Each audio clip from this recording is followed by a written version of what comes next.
తండాలలో మార్పు మొదలైంది. సూర్యాపేట జిల్లా ఆత్మకూరు మండలంలోని బొప్పారం గ్రామం మీదుగా వెళ్తూ రాములు అనే రైతుతో మాట్లాడిన మాజీ మంత్రి సూర్యాపేట బీఆర్ఎస్ ఎమ్మెల్యే జగదీష్ రెడ్డి. ఇప్పుడు ఏంటంటే ఇప్పుడు కాలం పరిస్థితి ఏంది, కరెంట్ పరిస్థితి ఏంది,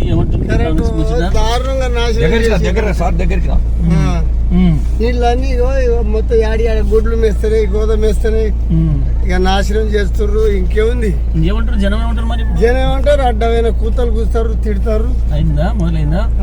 స్టార్ట్ అయింది. అంతా కాంగ్రెస్ కి ఎక్కువ ఓట్లేసారు కదా, ఎవరు ఎక్కడ ముచ్చటే లేదు, అందరు ముఖాలు మార్చిర్రు, ఏడు ముఖం పెట్టిర్రు. అంతేనా? మరి పార్లమెంట్ లో మన చక్కగా ఇస్తారా? మరి పార్లమెంట్ లో మన ఆడికి పోవు, వాళ్ళ గీడికి ఎవ్వరు చెప్పకుండా వాళ్ళ మనసుకు అప్పుడే వచ్చిందా? తండలలో మార్పు వచ్చిందా? మంచిది.